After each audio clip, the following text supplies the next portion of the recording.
One-third of roads in Kazakhstan could become toll roads, Cursive.kz reports. Officials believe that roads should be paid. All funds spent on repair of particular areas could be returned to the budget if toll roads are introduced both in municipalities and beyond. One of the government decrees states that in case of excessive load on particular parts of roads, they could be turned into toll roads. In the future, a third of all roads in Kazakhstan could become toll roads, that is about 7,000 kilometers. Experts point out that everyone would be obliged to pay because there will be no alternatives, there is no free roads. Paid pass on some streets would help unload roads and improve their condition, according to officials.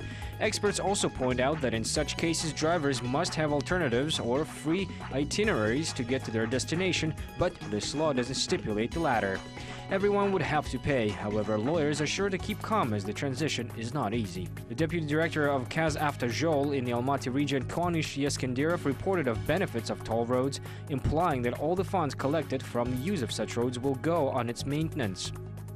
This way, we will reduce the load on the state budget. The road will pay for its own maintenance. The tariffs have not yet been approved by the government, but we believe that the cost should be the same as on the highway Astana-Borabai, that is 1 kilometer, 1 tenge for regular passenger cars.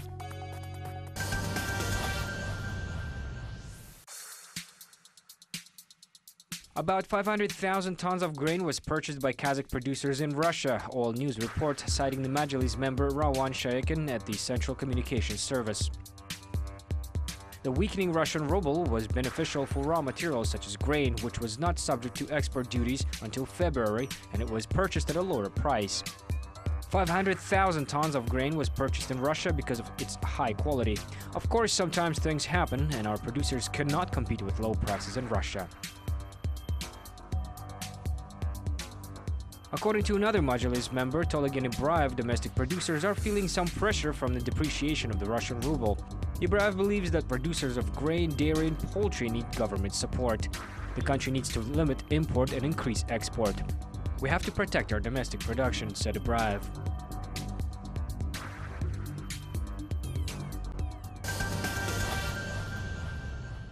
Kazakhstan may adopt a law allowing a write-off of loans for hopeless debtors, Zekon.kz elaborated on the topic in one of its articles. The publication recalls that the Republican authorities have been considering a draft law on bankruptcy of individuals for several years now.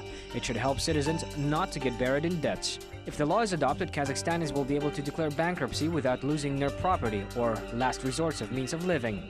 The journalist of the publication had investigated why the ambiguous law has still not been adopted and why this law could have very high interest rates on loans for ordinary consumers, and also had found out that those debtors dealing with mortgage payments are in most difficult positions. Social activists across the country are trying to defend the right of the debtor to retain their property. If the law is adopted, no one would be able to take away private property from a person who had declared bankruptcy. The introduction of bankruptcy of individuals and small businesses as individual entrepreneurs would allow those who could not repay loans, even deprived of property, not to become homeless. It would also provide people with some kind of roof over their heads, even with a room in a hostel, a meal for children. Turtayev said his party was ready to develop a separate law on personal bankruptcy after the government had rejected the proposal to include a section on the bankruptcy of citizens in the law on rehabilitation and bankruptcy. Scholarships to study at universities in Macedonia were given to Kazakhstanis as reported by the press service of the Ministry of Education and Science. Capital.kz stated that arrangements have been made during the meeting of the Vice Minister of Education and Science Takir Balikbayev with the extraordinary and plenipotentiary ambassador of the Republic of Macedonia in Kazakhstan, Ilya Slatirov. During the meeting, the ambassador stressed that the Ministry of Education and Science of the Republic of Macedonia allocated scholarships to the citizens of Kazakhstan for admission to institutions of higher education or state universities in Macedonia, in particular education in English at the St. Paul the Apostle University of Information Science and Technology in the city of Ohrid. Also, ambassador reported of educational opportunities in the Macedonian language and in other public universities in the country in 2015-2016. Also, the Ministry of Education and Science of the Republic of Macedonia and the Ministry of Education and Science of Kazakhstan agreed to establish a mutual cooperation in the field of education. As a result, it was decided to prepare a draft memorandum on mutual cooperation in the field of education and science of the two countries.